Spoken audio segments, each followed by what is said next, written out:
తెలంగాణ కోసం కొట్లాడినోళ్ళము మాకు ఆదుకోండి అని చెప్పేసి మేము తిరుగుతూ ఉన్నాం.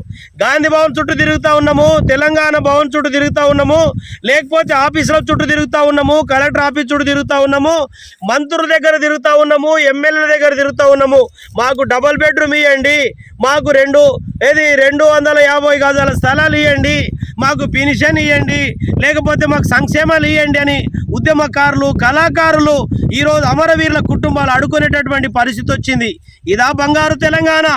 ఈరోజు అడుక్కొనడం కాదు, వీళ్ళ మీద కొట్లాట చేద్దాం, వీళ్ళ మీద యుద్ధాన్ని ప్రకటిద్దాం. ఏం కోరుకొని తెలంగాణ తెచ్చుకున్నాం?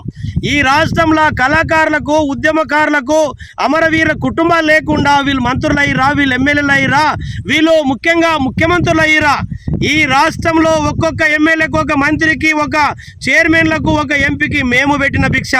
ఈరోజు మేము పెట్టినటువంటి భిక్ష మంత్రి పదవి, ముఖ్యమంత్రి పదవి, ఎమ్మెల్యే పదవి అయితే అదే ముఖ్యమంత్రి అదే ఎమ్మెల్యేల దగ్గర పోయి ముఖ్యమంత్రి గారు మాకు డబుల్ బెడ్రూమ్ ఇవ్వండి, ముఖ్యమంత్రి గారు మాకు 250 గజాల స్థలం ఇస్తున్నారు ఇవ్వండి, ముఖ్యమంత్రి గారు మా కళాకారులు ఆదుకోండి, ముఖ్యమంత్రి గారు మా ఉద్యమకారులు ఆదుకోండి అని చెప్పేసి ఈరోజు పేపర్లు ఇచ్చుకుంటా ఇట్లా జాపుకుంటా కూర్చుంటే ఈరోజు ఈ దొంగన కొడుకులు మాకు న్యాయం చేస్తారా?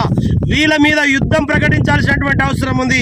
ఈరోజు సంక్షేమ పథకాలలో కూడా కనీసం ఉద్యమకారులకు, అమరవీరుల కుటుంబాలకు, కళాకారులకు వీళ్ళు స్కీములు ఇంప్లిమెంటేషన్ చేయకపోతే ఎవరి కోసం ఈ ప్రభుత్వాలు, ఎవరి కోసం ఈ గవర్నమెంట్, ఎవరి కోసం ఈ ప్రభుత్వాలు? కాబట్టి ఈ ప్రభుత్వాలు మాకు అక్కర్లేదు, ఈ ముఖ్యమంత్రులు మాకు అవసరం లేదు, ఎమ్మెల్యేలు అవసరం లేదు, ఎంపీలు అవసరం లేదు, ఈ మంత్రులు అవసరం లేదు. ఎవరి కోసం రా తెలంగాణ తెచ్చుకున్నాం? ఎవరి కోసం రా ఈ తెలంగాణ కోసం కొట్లాడినాం? ఎవరి కోసం రా తెలంగాణ కోసం ప్రాణాలు త్యాగం చేసినాం? ఎవరి కోసం రా 60 ఏళ్ళు కొట్లాడినాం? ఎవరి కోసం రా ఈ తెలంగాణ గడ్డ మీద ఆనాడు 69 ఉద్యమకారులు ప్రాణాలు విడిచిపెట్టిండ్రు? 69 ఉద్యమకారులను పట్టించుకోరు.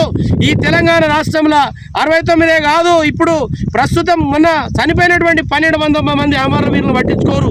కాబట్టి ఈరోజు ముఖ్యంగా నేను ఉద్యమకారులు చెప్తున్నా, అడుక్కుంటే మన సమస్యలు తీరవు, అడుక్కుంటే మనకెవడు ఇయ్యడు. ఇప్పటికే గాంధీ భవన్ పోయినా, తెలంగాణ భవన్ పోయినా, టీఆర్ఎస్ బీఆర్ఎస్ పార్టీలలో ఈరోజు ఆనాడు ఎంతో మంది గర్జించిన ఎవడు మాకు పట్టించుకోలే.